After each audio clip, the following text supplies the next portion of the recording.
The entranceway of a nondescript four-story concrete building in Kasumigaseki, one of the city's government districts, announcing my name to a security camera and intercom.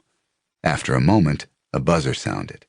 I took this to be my invitation and went inside, where I encountered one small lobby and two large Japanese gangsters. I raised my eyebrows and looked at them. "Stay there," one of them said. I glanced around. A tired-looking, mustard-colored upholstered couch, two similar chairs, no receptionist, well, other than the two gangsters. The stairs were blocked by a ceiling-high sliding metal gate, no doubt in contravention of city fire codes. So other than an exterior fire escape, which I assumed would also be blocked, the elevator was the only access to the upper floors.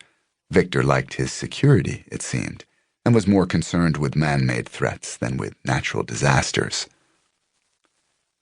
The elevator doors opened. Two more Japanese gangsters and a sour-looking, heavily muscled white guy in a gray suit got out. The two new gangsters frisked me while the white guy watched. When they were satisfied I wasn't carrying a weapon, they nodded to the white guy, who inclined his head toward the elevator. Okay, the two Japanese were labor, the white guy was management. I got on, the three of them right behind me. We got out on the fourth floor and walked down a short corridor, the white guy in front of me, the two gangsters behind. At the end of the corridor, we came to a door with another camera and intercom outside it. Someone must have been watching from inside, because the door opened. We filed in past another gangster, who closed the door behind us. The room was as much of a mustard-colored afterthought as the lobby. 4 upholstered chairs, a glass coffee table, an end table with a metal lamp on it, soot-covered windows with a view of the elevated toll road traffic outside. In one of the chairs was another large white guy, a shiny scalp showing through the dark razor stubble on his head. He remained sitting as I was brought in, not even looking up. Instead, he concentrated on a persimmon he was quartering with a small knife. The other men watched him, apparently afraid to do anything to get his attention, not even a cough or cleared throat.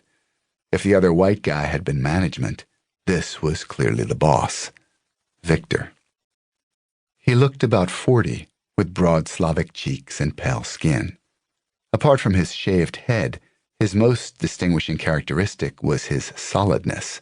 I estimated a little short of 6 feet and in the neighborhood of 230 pounds. He wasn't muscled like a weightlifter, and in fact he was thick around the middle. But then all of him was thick. His arms, his chest, his neck, even his fingers. His nose was flattened like a boxer's, and there was a heavy scar running from the left side of his forehead down to his cheek. Whatever had caused it, he was lucky not to have lost an eye when it happened. He was wearing a lime green polo shirt, beige slacks, and a heavy gold chain around his neck. Markedly casual attire in 80s Tokyo, where an ill-fitting suit was the uniform of the day. Maybe with his mixed Slavic features, he figured, why bother trying to blend? Or maybe it was a calculated insult to the existing order, a declaration that he played by his own rules. Or no rules at all.